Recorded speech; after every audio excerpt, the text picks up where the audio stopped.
And now let's tackle a more down-to-earth question. For example, what's the easiest way to open a can of soda? Lift the tab, of course, right? But some people don't like the easy way of doing things. To them, pulling the tab is no challenge. They would rather make life more difficult. And they spend a lot of time and energy doing it.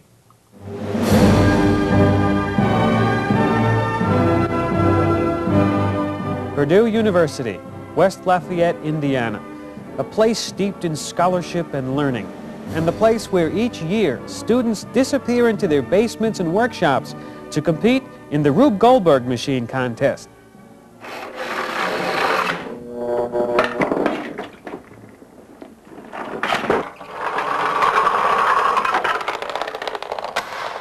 What's this all about? Well, the man who inspired this contest was Rube Goldberg, a cartoonist who became famous in the 1940s for drawing wacky, complicated machines designed to perform simple tasks. Yeah!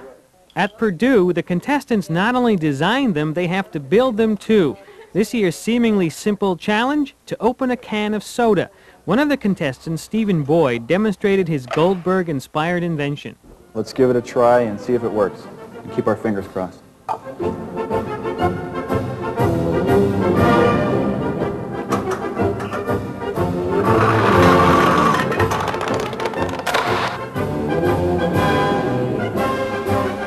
Unfortunately, at this point, the circumnavigational operational cola extractor broke down. The scissors failed to cut the cord, to release the hammer, to open the can. Meanwhile, two other contenders had taken a more systematic approach to the cola cracking problem, but even that didn't guarantee success. And we ran into a few problems when we tried to go from our papers, the papers that we'd written up to the building. We used an antique train, and it would want to go backwards, and it would want to go forwards, and we never knew which way it was going to go. So we finally just took it apart, took the transformer apart, and did some work on it, and got it to work right, and now it usually works. Usually works.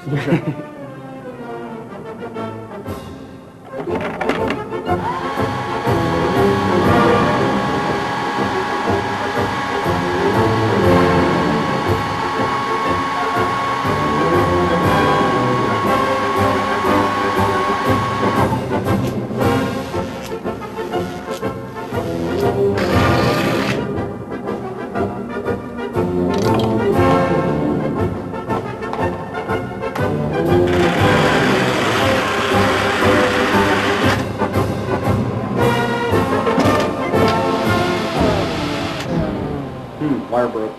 Yes, another cola had beaten the Rube Goldberg challenge. It was back to the drawing board for these two. Now, the final group really put its heads together. 19 of them worked on this machine. As team coordinator Tony Frisara was eager to point out, his machine was governed by some sound scientific principles. We have two probes here which measure the resistance of shaving cream. Now, shaving cream, if you take a look at it, it doesn't look like it would conduct electricity, but manufacturers amazingly put electrons inside this, and electrons can flow through the shaving cream and make a circuit when you have two nails in it. But how does it actually work? It all starts by putting a penny into the Mickey Mouse bank.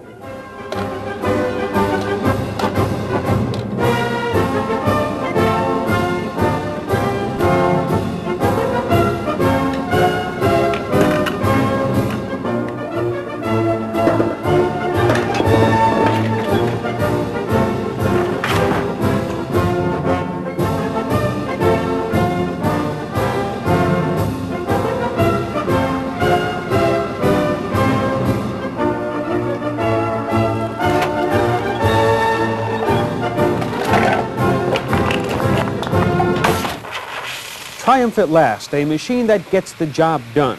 And just in case you didn't catch it all the first time around, here's an instant replay of the final moments of success.